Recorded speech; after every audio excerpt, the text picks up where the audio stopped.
He noticed the man the same way you notice most things in an office building, barely, and then not at all. The janitor came through the floor every evening around 7.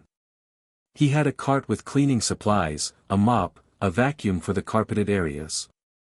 He worked quietly and efficiently, which was the kind of efficiency that goes unremarked upon because it produces no disruption. His name, according to the laminated badge on his shirt, was Robert. Kevin Park was 31 years old and a junior analyst at a consulting firm in Seattle.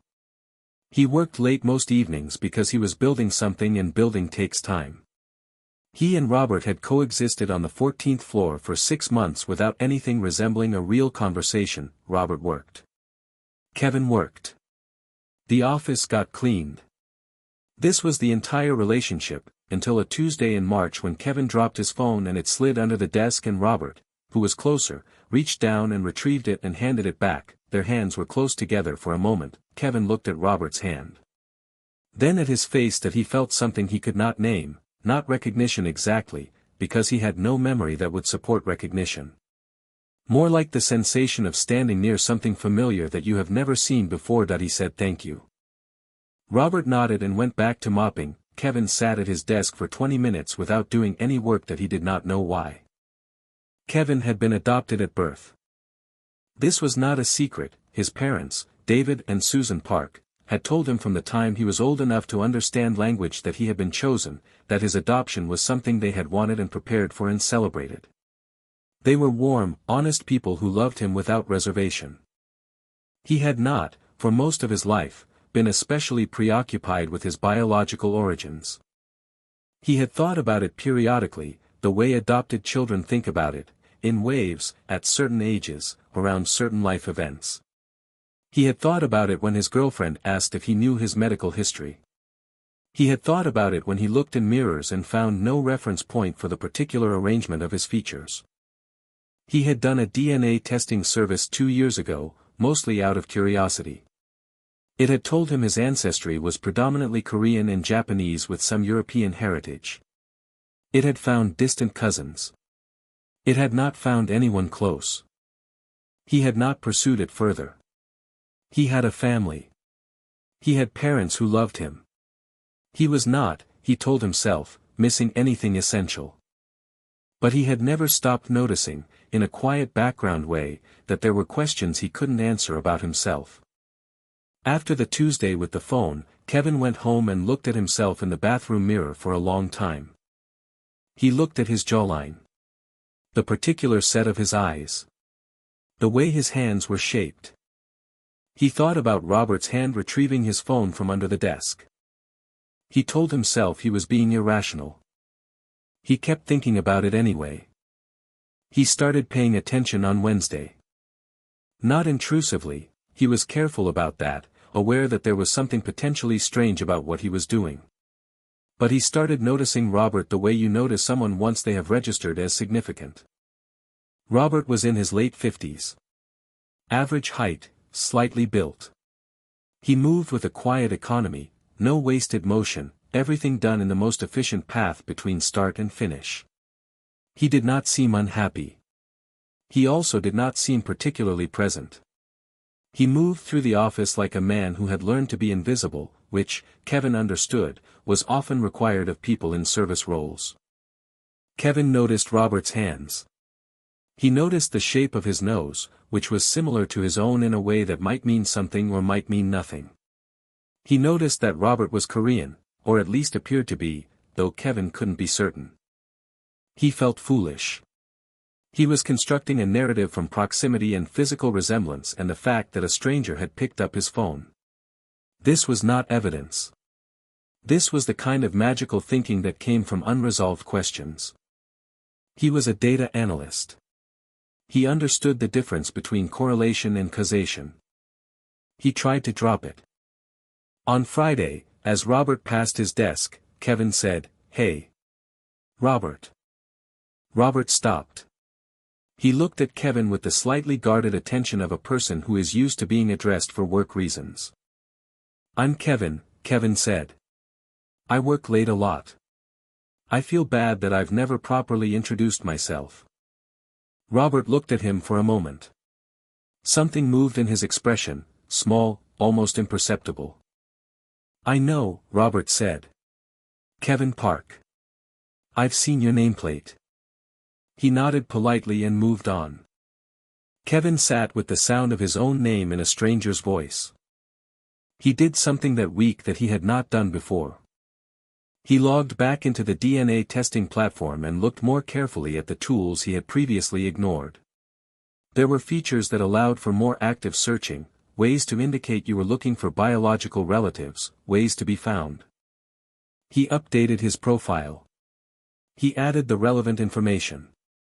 He set his preferences to visible. Then he did a thing he had not done in 2 years, he contacted a biological family search service. A non-profit that helped adopted adults find biological family members when that information was available and when all parties were open to contact. The woman he spoke to, named Linda, was patient and thorough. She explained the process, the timelines, the possibilities, and the frequent lack of resolution. She said that many searches led to clear answers and many led nowhere.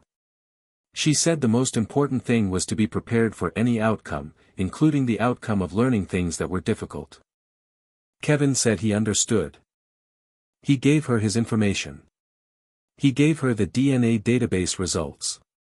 He began a process he had not known how to begin for 31 years. He did not tell his parents yet.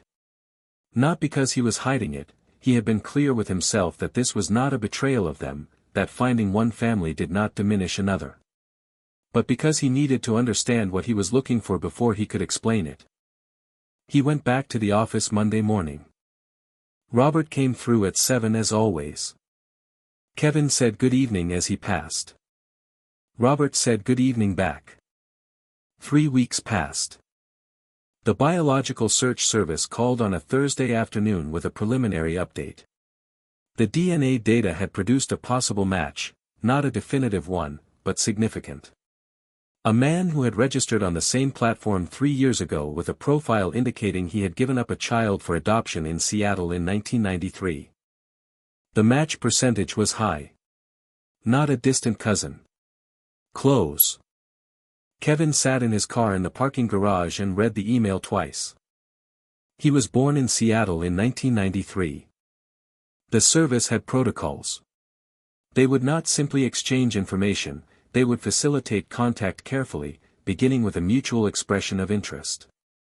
Did Kevin want to proceed to the next step? He said yes.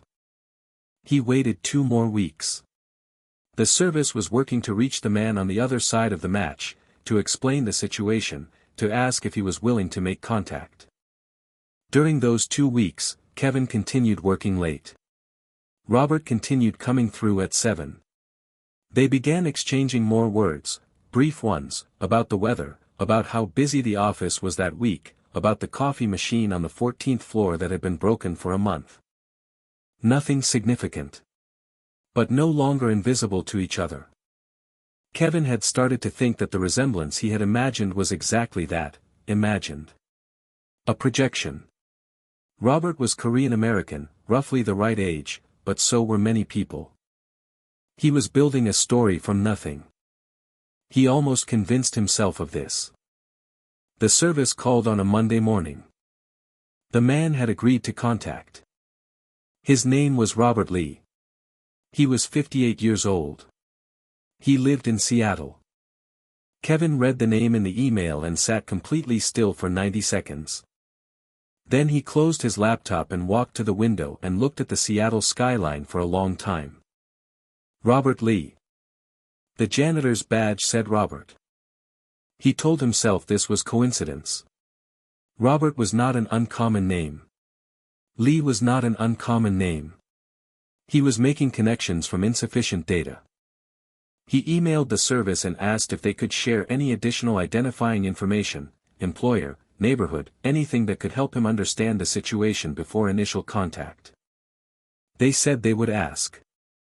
He got through the rest of Monday on routine alone, answering emails and attending a call and doing the work that required him without involving the part of his mind that was doing something else entirely. At 7 in the evening, Robert came through the floor. Kevin watched him move between the desks, cart rolling, quiet and efficient. Robert reached Kevin's area and glanced over. "You look tired," Robert said. It was the most personal observation he had made. "Long day," Kevin said. Robert nodded. He started to move on. Kevin said, "Can I ask you something?" Robert stopped. "Do you have children?" Kevin asked. His voice was steady. He was proud of that. Robert was still for a moment. Something crossed his face, not defensiveness, but the careful attention of someone being asked something that matters. "I had a son," Robert said. "I gave him up for adoption. A long time ago." Kevin's hands were on his desk. He kept them there. "In Seattle?" Kevin said. The room was very quiet. Robert looked at him. It was not the look of recognition immediately, more the look of someone whose mind is processing something faster than their expression can follow. Kevin reached into his desk drawer. He had put a copy of his adoption paperwork there 3 days ago, without fully understanding why. He took out the single page that listed the year and city of his birth. He put it on the desk and turned it so Robert could read it. Robert looked at the page for a long time. His hand came to rest on the edge of Kevin's desk. He was steadying himself. "The service contacted me," Kevin said quietly. "The DNA service. I've been waiting to hear back. They said the match was close." Robert looked at Kevin's face. He was doing the same thing Kevin had been doing for weeks, looking for something familiar in an arrangement of features, looking for proof of what some part of him had apparently already suspected without knowing it. "Your name," Robert said. His voice was different now. Quieter. "Park. My adoptive parents are Korean American," Kevin said. "The Parks. David and Susan." Robert's eyes went to Kevin's nameplate. Kevin Park. He had said he had seen it. He had been seeing it for 6 months. "I've been cleaning this floor since September," Robert said. "I know," Kevin said. Neither of them moved. "Are you?" Robert started. "I don't know," Kevin said. "That's what I'm trying to find out." Robert sat down in the chair across from Kevin's desk, the client chair, the one for visitors. He sat down with the careful, deliberate movement of someone who needs to be sitting for what comes next. They talked for 2 hours. The office emptied around them. Other floors went quiet. The building settled into its nighttime sounds, the hum of the ventilation, the distant ping of an elevator. Robert told his story. He had come to Seattle from South Korea at 22. He had worked construction, then kitchen work, then building maintenance. He had met a woman named Jisoo at a community center. They had not been married. They were young and both working multiple jobs, and when Jisoo became pregnant they had made a decision together that Robert had spent 30 years not fully making peace with. They had given the baby up for adoption because they could not see how to provide what a child needed with what they had. It was a decision made from love and from fear and from the realistic assessment of 2 people who were not yet stable enough to be parents. Jisoo had moved back to Korea 2 years later. Robert had stayed. He had built a quiet life, honest work, a small apartment, no family of his own. "Did you ever look?" Kevin asked. Robert was quiet for a moment. "I registered on the DNA site 3 years ago," he said. "I didn't know if you would want to be found. I didn't know if I had the right to look." Kevin thought about that. About a man who had registered on a platform and then waited, without knowing if anything would come back. About the silence of that waiting. "I was on this floor for 6 months," Robert said. "Every evening. And I noticed you because," he stopped. "Because I noticed something. I didn't let myself think about what it was." Kevin looked at him. At his hands. At the particular arrangement of his features. "We should do a test," Kevin said. "An official one. So we know." "Yes," Robert said. "We should." The DNA test came back in 10 days. Kevin opened the results alone, at his kitchen table, in the early morning before work. He read the number, the percentage that indicated relationship. Parent and child. He sat with that for 20 minutes.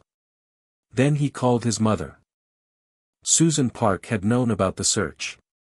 Kevin had told both parents 2 weeks before, sitting in their living room with the particular discomfort of a conversation that needed to happen and that he had been postponing.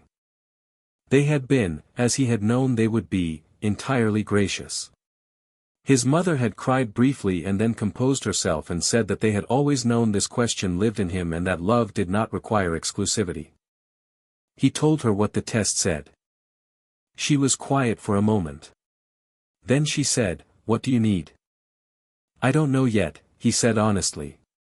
"I just needed to tell you first." He met Robert that Saturday at a coffee shop near the building where they both happened to spend their evenings. Robert arrived first. He was in ordinary clothes, not the uniform. He looked both more and less like himself at the same time. They sat across from each other with coffee and the results and 31 years between them. Kevin said, "It's confirmed." Robert nodded slowly. He looked at his hands. "I don't know what you want," Robert said. "I don't expect anything. I want you to know that. I have no right to expect anything." "I know," Kevin said. "I'm not here because of expectations. I'm here because I have questions. And because I've been watching you clean my office for 6 months and I think maybe there was a reason we ended up in the same building." Robert looked at him carefully. "What kind of questions?" "The kind you can only answer," Kevin said. Robert was quiet for a long moment. Then he said, "I have time. And I've been waiting 31 years to be honest with someone about all of it." Kevin nodded. "Then start wherever you want." That was 3 years ago. The relationship that has developed since is not the relationship of a father and son who grew up together. It could not be. Too much time has passed and too much was missed for that kind of closeness to arrive quickly or to arrive at all in its traditional form. What it is, instead, is honest. They meet twice a month. Sometimes for coffee, sometimes for a walk, once for a weekend trip to the coast that Robert had mentioned he had never taken despite living in Seattle for 30 years. They talk about things that matter and things that don't. Kevin has filled in the medical history that had been a blank his whole life. Robert has learned who his son became, not through proximity, but through being told, in careful detail, by a man who is patient with the process. Kevin brought Robert to meet his parents 6 months after the test. David and Susan Park sat in a restaurant booth and shook hands with the man who had given them their son, and the conversation that followed was one of the most complicated and most gracious Kevin had ever witnessed. His mother said, at one point, "We have always known Kevin came from someone who loved him. We're glad to finally be able to say thank you." Robert looked at his coffee cup for a long moment. Then he looked at her and said, "Thank you for being who you were when I couldn't be." Kevin sat between these 3 people and understood something he had always known in theory, that a person can be loved by more than one family, that family is not diminished by expansion, that the heart is not a container with limited space. He still works late some evenings. Different office now, he was promoted 8 months ago and moved to the 16th floor. Robert still works in the building. He cleans the 14th floor. Sometimes Kevin comes down and sits in his old chair while Robert works, and they talk between tasks, about small things, about Robert's apartment and Kevin's girlfriend and the news and the building's perpetually broken coffee machine. It is not a dramatic relationship. It does not look like reconciliation in films. There is no scene where they embrace and all the missing years dissolve. But it is real. It is careful and deliberate and built by 2 people who understand the weight of what was lost and have chosen, without sentimentality, to build something with what remains. Kevin has thought about what he would have done if he had never dropped his phone that Tuesday. If Robert had not reached down and their hands had never been close enough together for something to register. He has no answer for this. He has come to believe that some questions are not for answering. That some things arrive the way they need to arrive, quietly, unremarkably, through the ordinary motion of an evening in an office building where a man with a mop and a man with a laptop were simply in the same room long enough to see each other. He dropped his phone. Robert picked it up. Everything after that was a choice.